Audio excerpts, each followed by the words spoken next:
só dar uma pincelada aqui no que aconteceu com ele antes disso aí. É a última resposta que Deus dá a Jó, porque o livro de Jó é assim, né? Amigo fala, Jó responde. Vem outro amigo, fala, Jó responde. Amigo fala, Jó responde. Jó responde, Deus responde. E aqui é a última resposta de Jó para Deus. A gente vai ler do 1 ao 6. Então Jó respondeu ao Senhor: sei que podes fazer todas as coisas e ninguém pode frustrar os teus planos. Perguntaste: quem é esse que com tanta ignorância questiona minha sabedoria?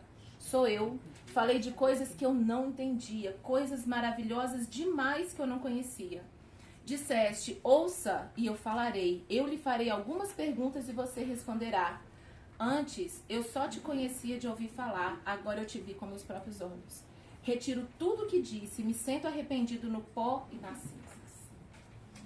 Então, nós vamos falar hoje sobre essa soberania de Deus que Jó fala que desconhecia. Né? Porque assim, a gente pode achar muita coisa, né? A gente pode achar que é certo, que é errado, que é por aqui, que é por ali, mas tudo termina na soberania do Senhor. Deus é Deus e nós não somos. Né? Tudo acaba aí. Deus é Deus e a gente não é Deus. Né? Então, nós cremos nesse Deus que tem o domínio de todas as coisas, que governa todas as coisas. A gente não acredita em coincidências, em sorte, em azar, em signos, em alinhamento dos planetas, em Júpiter retrógrado, Marte, não sei na onde. Não é aí que está a nossa crença. A gente crê num Deus que tem o domínio e o governo de todas as coisas e não tem uma vírgula que escapa à vontade e ao plano do Senhor. Né? Ah, mas e o mal? Ah, mas e o sofrimento? Deus tem que permitir para ele acontecer. Né? Como foi aqui com Jó? No início do livro de Jó, e eu recomendo assim que você leia o livro de Jó com esses olhos, né? De enxergar a soberania do Senhor. E que você leia ele todo de uma vez. Senta uma hora que você tiver com tempo e lê do 1 ao 42. Para você ter assim, uma ideia da passagem da história. Né? Jó é um homem que Deus fala dele. Ele é reto, ele é íntegro, ele é correto. Isso não é a opinião de um amigo, da mulher, dos filhos, de ninguém. É Deus falando desse homem. E Deus não emite opiniões, não é verdade? Deus acha, não. Deus sabe. Ele conhece a verdade. Então Jó era correto e íntegro. Né? Essas palavras que saem da boca de Deus sobre Jó. E aí, Satanás tá lá, de bobeira, como sempre, né? Fala que tá tendo uma reunião no céu, os anjos estão chegando lá para Deus, e Satanás aproveita e fala: Jó te serve porque também tem tudo. Olha pra você ver, na Bíblia fala que ele era o homem mais rico do Oriente, né? Então, assim, vamos pensar nos nossos dias. Ele seria, sei lá, um Elon Musk, um Jeff Bezos, um homem milionário, milionário, olha. Humilde.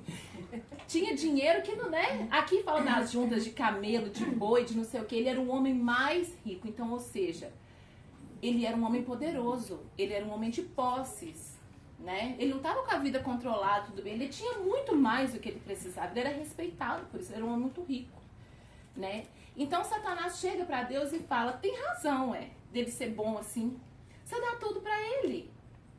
Olha lá. Ele tem uma família, 10 filhos, e aí a Bíblia fala que os filhos de Jó se reuniam, né, numa festa. Quem tem muito irmão sabe o tanto que é difícil a gente reunir com irmãos, tem que ser muito unido. Vai, fulano vai estar lá, eu tenho só um, e tem hora que eu evito ele. Eu me canseira do meu irmão. Pensa 10, os filhos de Jó se reuniam, fazia festa, né? E aí a festa acabava, Jó ia oferecer holocausto: Senhor, se os meus filhos pecaram, perdoa eles. Jó era um bom pai, tinha filhos unidos, tinha uma família bonita e tinha riqueza. Era um homem saudável. E aí Satanás insinua que Deus estava comprando Jó. Né? Ele só te serve porque ele tem tudo isso. Tira isso aí dele pra você ver se ele não vai blasfemar. Tira isso aí se ele vai ser esse adorador bonitinho, esse correto e íntegro que você fala que ele é. Né? Aí Deus fala: então tá. Toca nos bens de Jó, né? Mas não toca na vida dele. E aí fala que soprou um vento, não sei de que direção, matou tudo. Todos os animais, matou a plantação, matou, acabou. A vida financeira de Jó foi a bancarrota, né? Faliu. Ele não perdeu muita coisa, não. Ele perdeu tudo. Não ficou com um pintinho para chamar de seu, né? Todos os animais, camelos, boi, tudo, perdeu tudo. Tudo. E Jó não pecou. Jó não questionou a Deus. Ô Senhor, por quê? Né? Ah, Senhor, como é que o Senhor faz isso comigo? Ele fala, né? Amém. Continua sendo um íntegro. E Deus fala de novo. Aí, eu não te falei? Você tirou tudo dele. Pela segunda vez, Deus fala, Jó é correto e íntegro.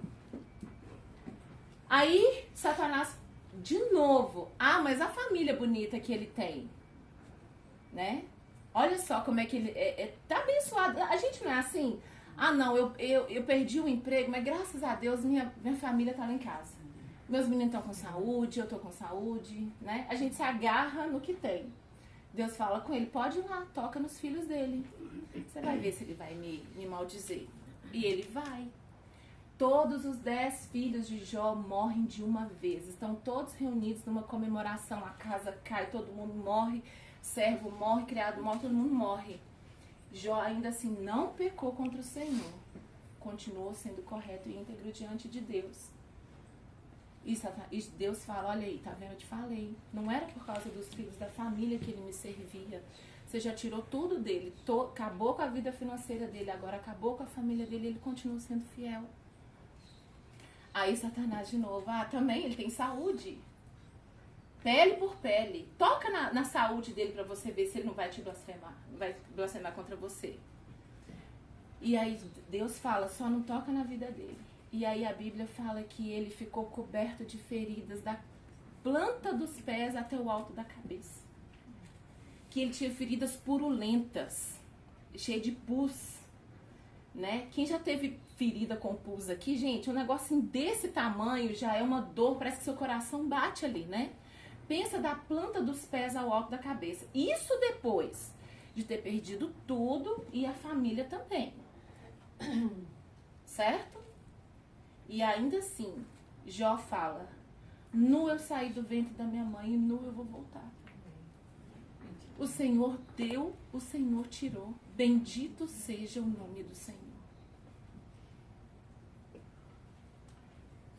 E aí, depois de tocar em todas as áreas da vida dele, vem a mulher dele e fala, Jó, olha seu estado.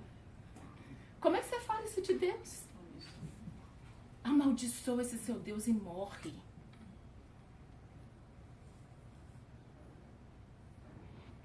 Aí vem os amigos dele, olha para aquele estado deplorável daquele homem que era saudável, bom pai de família, poderoso, sentado em cinza, se coçando com um caco de telha, todo ferido, da planta dos pés ao alto da cabeça. Quando eles veem Jó, eles não falam nada, eles ficam 7 dias em silêncio, só sentados ao lado de Jó, chorando com ele. Não tinha palavras, né, para aquele espectro que ficou aquele homem, do que ele era, para o que eles encontraram ali. 7 dias, os 3 amigos de Jó só se sentam ao lado dele e choram. É igual a mensagem que o Luzia me mandou ontem. Né? Eu não tenho nem o que dizer. Eu ia te ligar, mas eu ia falar o quê? Não tem hora que a gente fica assim, sem palavras? 7 dias eles choraram por Jó. Então Jó é tocado nas 5 áreas da vida dele. Na financeira, na familiar, na saúde, no casamento dele e nos amigos, nas amizades. Porque quando os amigos de Jó começam a falar, eles começam a acusar Jó. Onde é que você errou? Porque segundo, né, o Salmo 1, quem não segue os conselhos dos perversos é próspero.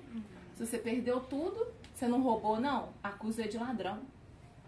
Né? A sua família, né? Sua mulher plantada, os filhos, flecha, cadê? Não, né? O que você traiu sua mulher? Você adulterou. Porque uma coisa dessa não acontece com uma pessoa à toa, né? Alguma coisa você fez, ó, confessa seu pecado. Aí vem um, depois do outro, depois do outro, depois do outro, depois do outro, depois do outro. E outro fala de novo, e outro fala de novo, e já não fiz nada. O Senhor é minha testemunha. Eu não pequei, eu não roubei, eu não adulterei. Eu não tenho culpa do que está acontecendo comigo. Ele fala 16, ele pergunta 16 vezes para Deus, Senhor, por que que isso está acontecendo comigo? Por que que o Senhor está me afligindo desse jeito? Por que que eu estou passando por isso, Senhor? O livro de Jó tem 16 perguntas que Jó faz para Deus. Eu já fiz muito mais que 16, eu não estou sofrendo nem 1% disso. Se fosse o livro de Fernanda, seria milhões de vezes ela perguntando ao Senhor, por que, meu Deus, por quê? Por quê? Não tem explicação, eu fiz tudo certo. O Senhor mandou ir lá, eu fui, o Senhor mandou fazer, eu fiz. E aí é aqui que eu me deparo? Deus não responde. 34 vezes no livro de Jó ele se queixa contra Deus. Ele amaldiçoa o dia que ele nasce, ele amaldiçoa e fala, pra que a minha mãe foi inventar de me ter? O dia que eu nasci podia ser apagado do calendário, sumir, né? nem mencionar mais o dia que eu nasci, maldito seja o dia que eu nasci. 34 vezes ele se queixa, Senhor, tá doendo. Deus, eu não tô entendendo, tá demais pra mim, tá demais. Os psicólogos, psiquiatras, sei lá, modernos, falam que se uma pessoa tivesse passado pelo que Jó passou, que ele não sobreviveria a tanto sofrimento. Né? Que não é, assim, uma pessoa não aceita isso, tipo, né? Vou só... Não, por muito menos. A gente vê pessoas ricas que perdem seus negócios, perdem a vida financeira e se matam. Pessoas que nunca mais são as mesmas depois de perder um filho, depois de perder um cônjuge. Eu conheço várias pessoas assim, falam, fulano nunca mais foi o mesmo, né? E por muito menos que isso, a gente se desespera. E Deus continua em silêncio, Deus não responde Jó. Mas aí o que eu acho bonito é que o Senhor ouve todas as reclamações de Jó, né? O Senhor ouve. Todas as vezes que ele pergunta e se queixa, Deus não repreende ele, não. Deus fica lá escutando, né? E é tão bom saber que eu posso reclamar com o Senhor. Sabia que a gente pode reclamar com o Senhor? Sabe? O Senhor tá pesado, Pai. Tá difícil. Eu não tô entendendo nada e eu não sei o que fazer mais. Tá muito difícil. Eu pensei que eu fosse sair dessa situação agora, mas aí vem outra. Aí eu pensei que fosse ter um jeito agora, mas aí veio outra coisa. Senhor, me ajuda, eu não tô conseguindo. Tem um livro na Bíblia chamado Lamentações. São 5 capítulos de Jeremias se lamentando contra o Senhor, para o Senhor, né? Falando, Deus, mas olha como é que era Jerusalém, agora nós estamos aqui no cativeiro e nada acontece, o povo está sendo humilhado e nós não estamos aguentando e está pesado demais o fardo, a gente é seu povo ou não é? Lê o ápice da reclamação do livro de Lamentações é o capítulo 3. Vê lá o tanto que Jeremias expõe essa angústia do coração dele para Deus. E Deus ouve. Deus colocou o livro de Lamentações na Bíblia para saber, meu filho, lamenta. Chora, fala, mas faz como Jó, não peca. Não peca. Você pode reclamar. O Senhor está preparado para ouvir a sua reclamação. Deus aguenta, né? Eu vejo, assim, quem é mãe, pai, sabe que quando você dá um não pro seu filho, eles caem lá no chão, esperneia, chora. E aí você vai lá explicar, meu filho, eu não vou te dar isso agora porque tá na hora. Não. Sei lá, menino, levanta daí, né? Vai ficar triste lá no seu quarto. Na hora que puder, eu vou te dar isso aqui. Eu sou assim. O menino tá lá, quer tá no supermercado. Cai lá no chão no supermercado, você senta e explica. Meu filho, não, você cata o menino e sai, vambora. Você não dá explicação. E se a gente explicar, eles vão entender? Não vai. Eu lembro demais, quando eu era adolescente, assim, graças a Deus, o Senhor me alcançou no início da minha adolescência. Eu tinha uns 13 anos de idade. Mas antes disso, eu tinha amigas um pouco mais velhas que eu. E, vai ter uma festinha, não sei onde eu chegava. Não. Ô mãe, mas não. Ô mãe, mas todo mundo vai, não. Ela não falava mais que isso, não. Ah, porque as companhias, porque o lugar, nada, não tinha uma explicação. E se me explicasse eu entender, eu com 12 anos de idade, eu falava, realmente, é porque é um lugar perigoso, as companhias, eu não ia entender. Só queria ir. Então a gente como pai e mãe, a gente não explica, e a gente não tem que explicar, porque a criança não vai entender. Somos nós diante de Deus. Olha, Fernanda, deixa eu te explicar, porque até agora você tá aí. Eu falei, Senhor, não interessa, eu quero sair daqui, não me importa, depois lá na frente a gente vê de novo, mas vamos terminar com isso agora? Eu ia continuar argumentando com Deus, eu não ia entender. Ah, tá, pai, então tá bom. Chorar mais umas 2 noites, aí tá bom. Não, Deus não faz isso com a gente, como a gente não faz isso com o filho da gente. A gente não vai ter uma explicação do Senhor, né? E aí, quando Deus se manifesta a Jó, ele faz 70 perguntas para Jó. Quando Jó achava que ia ter uma resposta de Deus, né? Deus dá perguntas para ele. 70 perguntas. Gente, e aí ontem eu tava revendo essas perguntas e eu falei assim, coitada de mim. Tá bom, meu Deus, Né? Coitada de mim. Como é que eu vou falar alguma coisa pro pai? Deus pergunta pra Jó, Jó, você tá aí todo sabichão, se defendendo? Me fala, onde é que você tava quando eu estendi os firmamentos, os alicerces da terra? Quando eu coloquei cada estrela no lugar e dei nome para elas? O que você tem a me dizer sobre isso? Né? Quem que definiu as dimensões do mundo? Falou, o mar vai ter tantos litros, a terra vai ter tantos metros.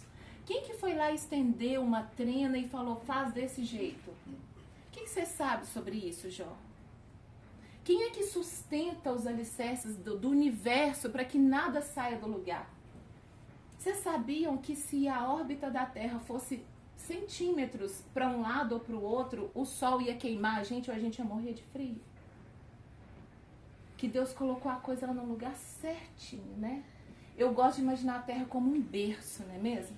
Confortável, aconchegante, o clima. Ah, quero sentir frio. Se Deus te der condição, você vai para Gramado. Ou vai para Suíça, né? Não quer sentir calor, quer tomar um banho, você vai para o Rio de Janeiro. Não é mesmo? Né? Ah, quero comer. Gente, eu sou uma comilona, assim, nata. E eu me maravilho por poder comer. Eu acho dieta uma coisa, assim, tão triste. Sabe? Não é triste? Gente, o mundo... E eu nem falo de coisa de pacote no supermercado, não. São frutas e verduras. Limão. Como é que Deus vai imaginar uma coisa azedinha pra gente pingar na salada? Não é? Não é? Olha só. Você vê aqueles sabores, abacaxi, a acidez de algumas frutas, o dulçor de outras. Olha tudo que Deus imaginou. Olha que eu fico arrepiada de pensar. Na beleza do pé de Na beleza. Não, e a cor, né? Uma cor vermelha pra te chamar a atenção. Aí quem é que foi estourar uma pipoca pra saber que daquele milho vai uma pipoca, gente? Olha a sabedoria do Senhor. Sabe que foi Adão? Acho que Adão não tinha panela ainda. Estava muito quente o sol, estourou. Não, mas estourou. Eu fico pensando, quem descobriu? Que susto que a pessoa deve ter tomado. No pé estoura? Eu não sabia. É verdade. É verdade. Sim, tem sim. É isso mesmo. Né? E ele continua, lá no versículo 18 até o 11, ele fala, quem que estabeleceu os limites do mar? Falou para aquelas ondas orgulhosas, até aqui, daqui você não passa. Olha isso, gente. Quem é esse que até o vento e o mar desobedece? Aleluia. Glória a Deus. Né? E a profundeza do mar? Quando a gente, eu não gosto de mar. Eu não gosto. Eu tenho, assim, vou molho o pé, o joelho até o mar. Os meus meninos adoram isso. Tem hora que eu sou obrigada a ir lá pra buscar, porque se deixar eles vão. Mas eu não gosto, assim. Eu tenho um temor muito grande pela agitação da água do mar. Eu penso assim, na minha cabeça, né, os pensamentos intrusos ficam assim, eu tô aqui, daqui a pouco eu tô lá me afogando, lá no meio. Eu sou desse jeito. E aí, quando eu assisto aqueles programas que eu também não gosto de assistir, meu filho gosta, do fundo do mar, você vê, gente, cada peixe esquisito. E você fala, quem é? Deve ter tanto peixe, muito mais esquisito, que a gente nem viu e descobriu ainda. Deus colocou eles lá. Aqueles corais que você olha e parece uma cidade, tem um mundo debaixo do mar que ninguém tá lá para desfrutar, ninguém tá lá para ver. Só quando algum aventureiro coloca um cilindro de não sei quantos quilos de oxigênio e desce lá que vai ver o negócio. Né? E aí não tem esse problema, tipo assim, nossa, o mar hoje invadiu a metade da cidade. Não tem. Deus fala, ó, é só até aqui. É só até aqui, daqui você não passa. E ele pergunta pra Jó, você sabe onde que ficam as portas da morte, Jó? Você sabe, você conhece? Você sabe onde é que deita a escuridão? Onde é que eu guardo a neve para fazer ela cair? E o granizo quando eu preciso dele? No versículo 22. Quem é que abre o canal das chuvas torrenciais quando eu preciso que elas caem na terra? Você sabe quem é que definiu o percurso de cada relâmpago e fala para ele onde é que ele tem que cair? Quem é que você conhece as leis do universo? Isso porque naquela época não tinha sido descoberta a gravidade ainda, as leis da física, da química, não sabia-se nada sobre átomos, moléculas. Ninguém nunca tinha feito um microscópio para enxergar uma bactéria, um micro-organismo. Tem um livro maravilhoso, um filme maravilhoso sobre um cirurgião ocular japonês. Não, chama Sight. Eu não sei o nome do filme em português. Ele é um cirurgião ocular japonês que se converteu na faculdade quando analisou o olho. Você já assistiu esse filme? Que coisa maravilhosa. Gente, o olho humano, a quantidade de nervos, terminações nervosas que te faz o seu cérebro interpretar o que você está enxergando. Ele falou, como é que faz? Isso aqui não nasceu aqui, isso não é um acaso. Ele se converteu na faculdade. Ninguém pregou para ele o olho. Estudando o olho. Ele se converteu. É maravilhoso esse filme. Depois eu vou procurar o nome dele em português. Você lembra? Ele dá palestras. Ele dá palestras. Ele dá palestras contando sobre só um olho. Um olho. O globo ocular. O globo ocular. É uma coisa maravilhosa. E Deus nem entrou nesses detalhes, né? Deus nem entrou nesses detalhes. E os animais? Geraram um filho. Geraram um filho. Exatamente. Como é que duas célulazinhas que você nem enxerga a olho nu formam uma pessoa, gente? Que tá aqui, ó, crescendo. Eu fico acompanhando as semanas, né? E falo assim, hoje o seu bebê consegue ouvir. Como? Como? E Deus falou assim, é dentro de um útero que isso aí vai crescer. Eles já tentaram tudo quanto é trem. Pra fazer crescer fora, pra fazer outras coisas, não dá. O que o Senhor faz é imutável. Se a gente tenta mudar, de fazer de outra forma, a gente não conhece a receita.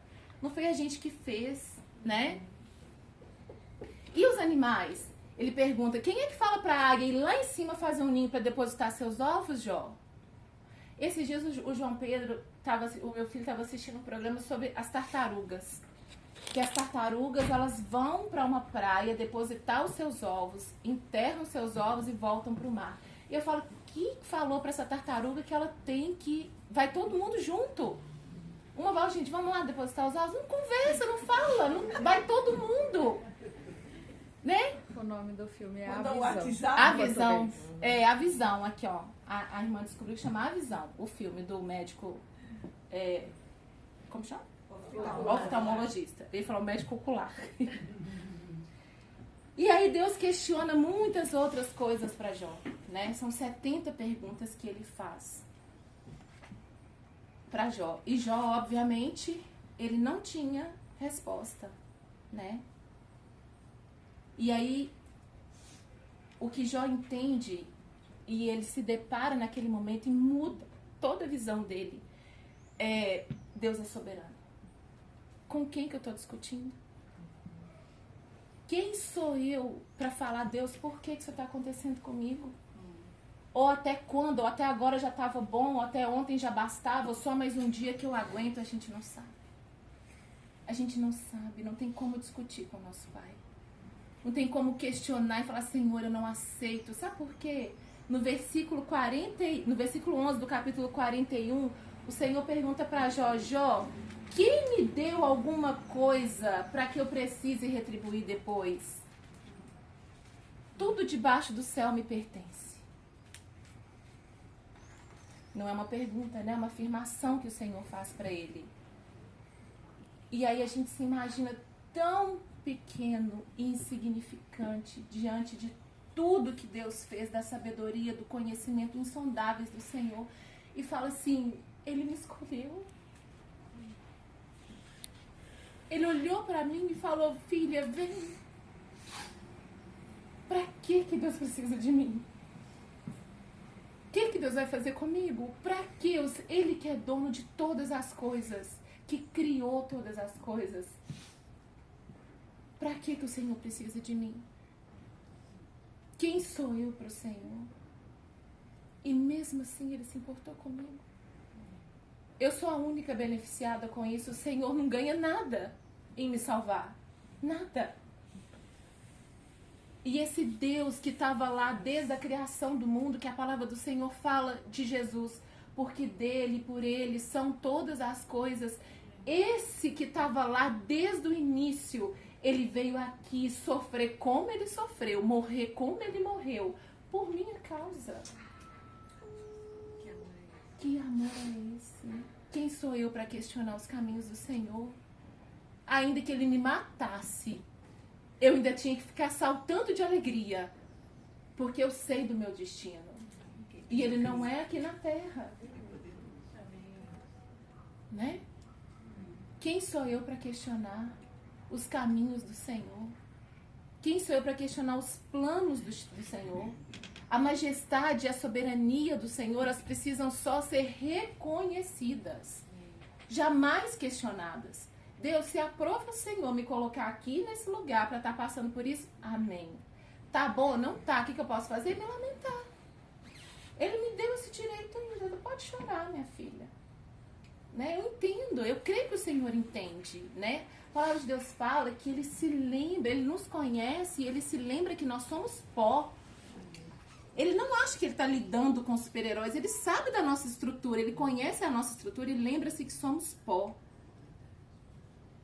Né? E aí, hoje em dia, tudo que o mundo fala, né? Eu estava vendo um pastor pregando, ele falando que o maior assunto de livros publicados é sobre autoajuda. Né? Para te falar... Autoengano.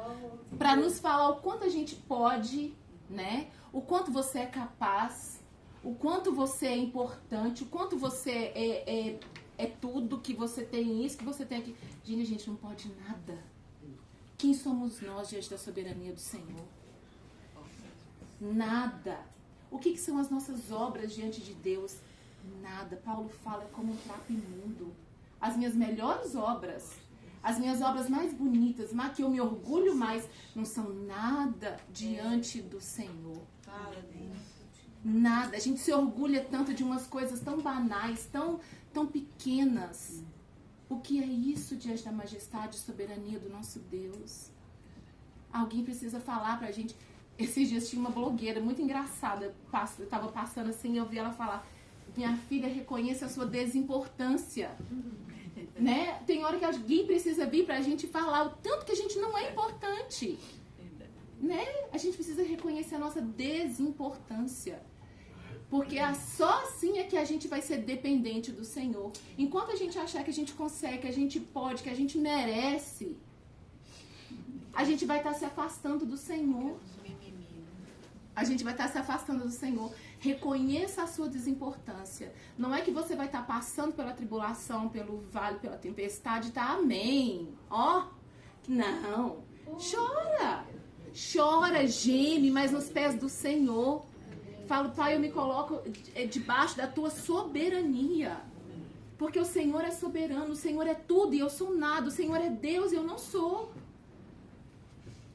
Como é que a gente pode cobrar alguma coisa do Senhor? E olha que a gente está falando aqui, volto a dizer, de um homem que da boca do próprio Deus era correto e íntegro. Eu não posso falar que eu sou uma pessoa correta e íntegra. Eu não posso dizer isso de mim. Deus vai rir na minha cara. O quê? Você?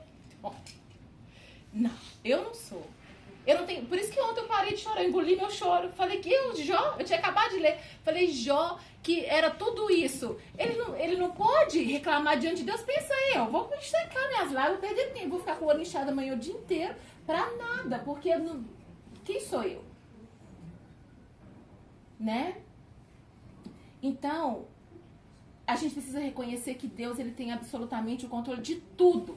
Não tem um momento que fala, nossa, onde que eu tava quando eu vi isso acontecer? Peraí que eu tenho que ir lá socorrer. Não, gente, não. Não. O conhecimento e a sabedoria de Deus, a palavra dele fala que é insondável. Insondável. Lá em João 17,3 fala que a eternidade, a vida eterna é conhecer e prosseguir em conhecer o Senhor. Nós temos uma eternidade para descobrir coisas novas de Deus todo dia. Se é que a eternidade é dividida por dia, né? Eu nem sei. Será que é dia? Será que vai ter um dia, 2 dias, 3 dias, hora? Não sei. Mas o tempo todo que a gente estiver lá com ele, a gente vai estar descobrindo o Senhor. Olha o tamanho desse conhecimento. Passar uma eternidade descobrindo o nosso Deus. Sendo surpreendidos a cada momento por uma coisa nova do Senhor. Olha isso. A eternidade é conhecer. Lê lá, João 17,3. Essa é a vida eterna, que nós conheçamos o Senhor. A vida inteira, né? Pensando que a eternidade é a vida. Eu nem sei como é que. Eu não sei como é que é. Eternamente conhecendo o Senhor. Dia após dia. Momento, não sei. De eternidade em eternidade. O resto do tempo que a gente tem. Tá vendo? Eu não consigo colocar isso em palavras. Conhecendo o Senhor.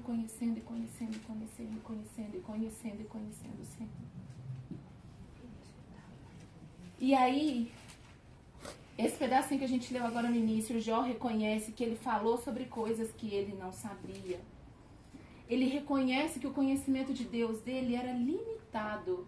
Quando ele fala lá no versículo 5, que antes ele conhecia o Senhor de ouvir falar, mas agora os meus olhos te veem. Lembra que é o homem que era correto e íntegro. No início, antes de todas essas coisas acontecerem, ele fala, eu conheci a Deus, já ouvi falar, mas agora os meus olhos te veem. O pastor Hernandes conta a história de um mineiro. Ele fala, não sei se é mineiro, não sei se é goiano, que queria muito conhecer o mar. O homem queria muito conhecer o mar. E aí, lá no alto da vida dele, né, homem maduro já, um dia ele viaja para uma cidade litorânea e ele corre para o mar, para ver o mar. E aí ele se depara com aquela imensidão, né? Assim, é maravilhoso. Eu me lembro a primeira vez que eu vi o mar, né? Eu não era criança, eu já era adolescente. E eu olhei aquela imensidão, porque eu sou do interior de Minas, então para mim ver o mar, né, era mais difícil. Então eu me lembro de ver e falo assim, gente, a gente não vê o fim, né? Você vê ali, tem um fim pro seu olho, mas depois daquele fim ali tem mais. Tá lá na frente, a gente não consegue ver, né?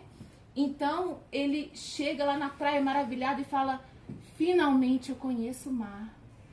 Aí chega um marujo do lado dele, coloca a mão no ombro dele, ele olha para o homem tá bem queimado de sol, assim, a pele esturricada, né?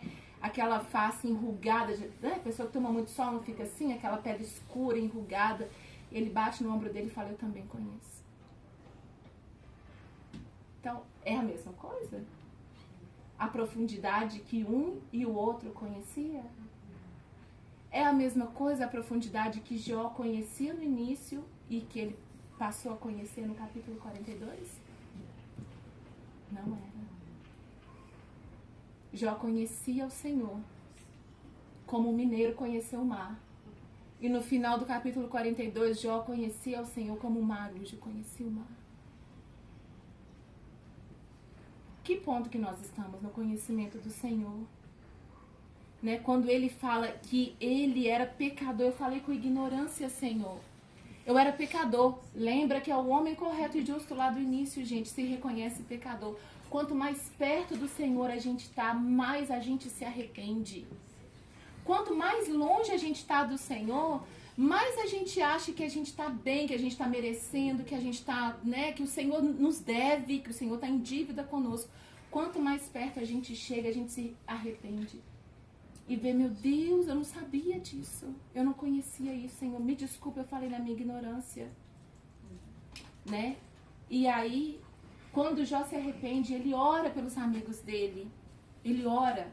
Ele pede a Deus que aquelas pessoas que estiveram ali literalmente infernizando a cabeça dele, que o Senhor as abençoasse, que o Senhor fizesse algo de bom por eles. Deus restaura a sorte de Jó quando ele intercede pelos amigos dele. Depois que ele intercedeu por aqueles que estavam ali, enfiando o dedo na ferida dele, né? Cutucando mais ainda, é que a sorte de Jó é restaurada. Então a gente volta lá no início, lembrando da soberania de Deus, como que nada escapa aos planos do Senhor. No início, o plano de Satanás era fazer Jó maldizer o Senhor, se afastar do Senhor. E como que Jó termina?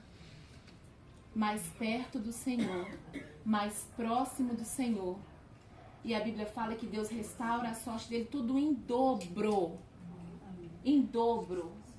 Ele era um homem rico, ele se tornou um homem duplamente mais rico, né?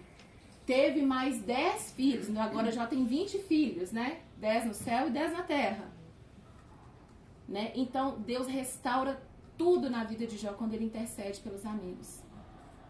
E é aí que a gente vê que a soberania do Senhor, como tudo o Senhor tem o controle nas mãos. O plano de Satanás era afastar Jó de Deus. E o que Satanás conseguiu foi aproximar Jó de Deus. Porque nenhum plano do Senhor pode ser frustrado. Os planos do Senhor não são frustrados. Os planos do Senhor não podem ser frustrados. O plano que o Senhor tem na nossa vida não tem circunstância, economia, sofrimento, nada que vai impedir que ele aconteça. Enquanto nós estivermos perto do Senhor, reconhecendo a soberania do Senhor, reconhecemos que nós não somos nada e somos totalmente dependentes do Senhor. É o que vai nos aproximar de Deus e é o que vai fazer com que nós vejamos e vivamos os planos do Senhor para a nossa vida. Amém?